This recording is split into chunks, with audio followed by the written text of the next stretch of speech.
Questo così è un consiglio, una forma anche di rispetto ai nostri ospiti, perché i colleghi rispetto a To Rome with Love, che è un nuovo film di Woody Allen. Grazie!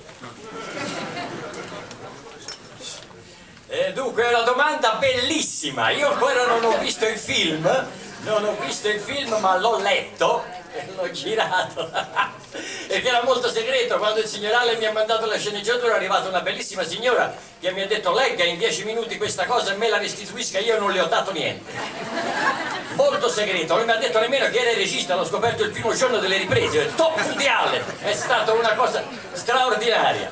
Mi permetto di dire che noi siamo qua così come se niente fosse, ma abbiamo davvero alla mia destra una delle persone per cui il nostro secolo verrà ricordato. Ora io sono ancora emozionato, nel senso che davvero se tra 100 anni qualcuno girasse una specie di Midnight in Paris o Midnight and a Half in Paris, come lui ha messo Matisse, noi potremmo mettere Woody Allen in quel film, un incontro con Figera o con Woody Allen, perché è davvero stare accanto alla grandezza fa una certa impressione. Quindi per questo motivo non ho voluto, è una di quelle occasioni in cui si dice sì, così come quando capita di incontrare, è una cosa bellissima. Insomma, avere Woody Allen qua è una cosa rara, che gira un film in Italia come un'eclisse di luna, come una nevicata d'agosto. Quindi io mi ci sono buttato ovviamente senza... e mi sono dimenticato la domanda. Perché, sì, il fatto di essere famosi è vero, perché il protagonista, a parte che ho accettato subito anche perché mi piaceva il nome, si chiami Leopoldo Pisanello, è un nome talmente bello che non si poteva dire di no, e per il cast naturalmente, e credo che mi abbia scelto anche insomma per la mia bellezza, che a parte la signora Cruz e la signora Page, ma del resto degli attori credo di essere il più bello senza dubbio. Mi perdoneranno Mr. Eisenberg e Mr. Baldwin, ma senza dubbio sono il più bello fisicamente del set.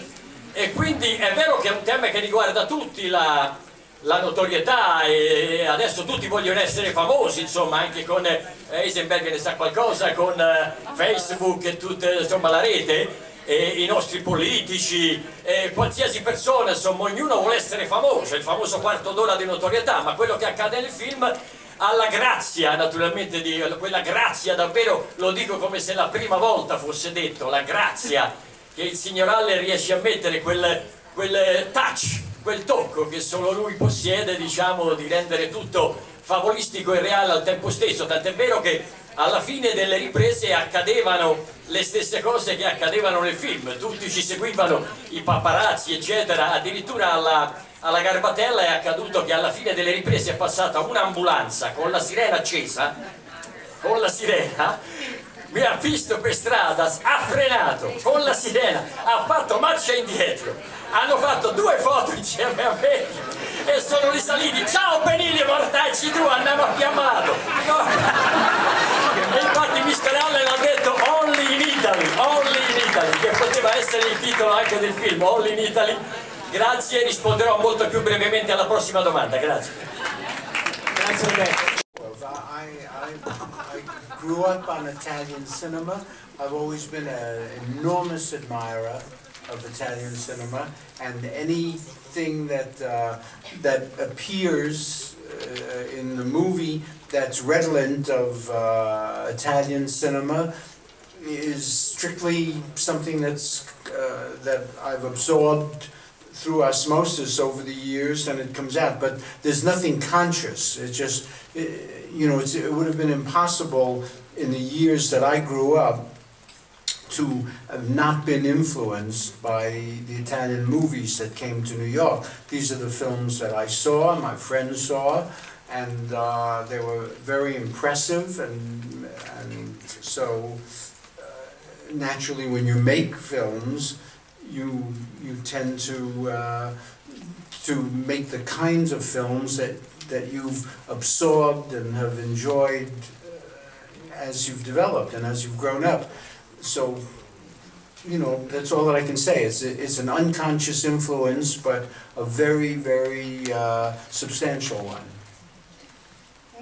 Old culture down through history, a very easygoing place to live, a place that enjoys life and that stands for everything that's, you know, very positive about life, very affirmative, and there's no, you know, it wouldn't be, for example, if I made a film in Sweden, there's a whole other psychology that would permeate the movie, a different feeling that you get. But Americans have enormous affection for certain European places.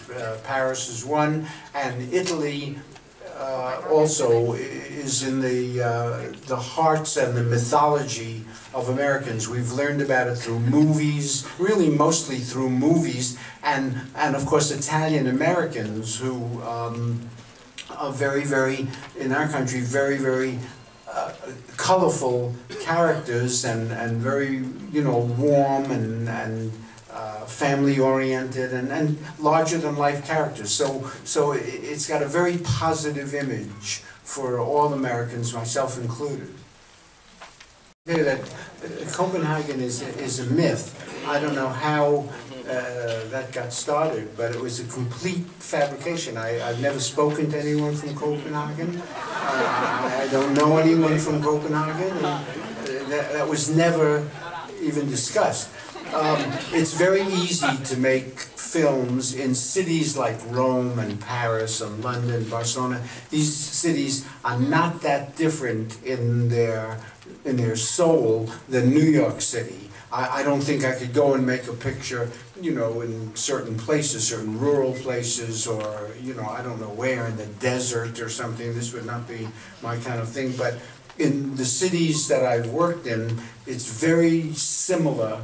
Even though the cosmetics are completely different, the cities themselves are very similar to New York in terms of energy and culture and places that one finds it easy to live and easy to find stories.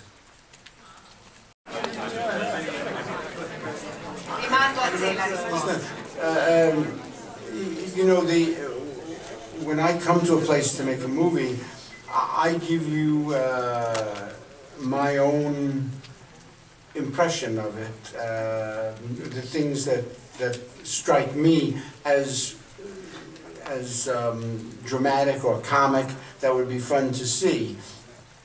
I have no great insights at all into Italian politics, Italian culture. I just try and make a movie that will be set in Rome and that will be entertaining for people to see. I don't know enough to be able to teach anybody anything or to, as I say, to have any insights about the culture. So, but I'm not sure that I understand the question about Alec Baldwin. Alec's character, run over by a taxi. Can you be more specific? Quando vado a fare un film in un luogo... Alec is, the character that Alec plays, I'm sure you realize, is enigmatic. I'm not sure exactly what it is myself.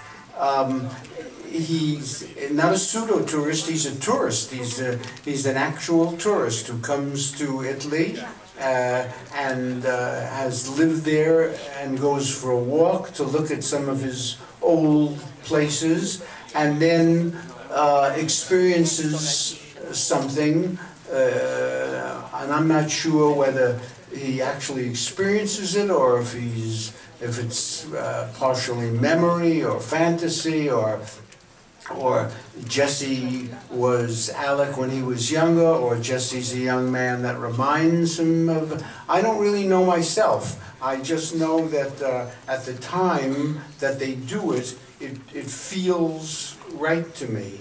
And I think it can be open to whatever interpretation you want to give it. The only important thing that I get from this is that you enjoy the movie.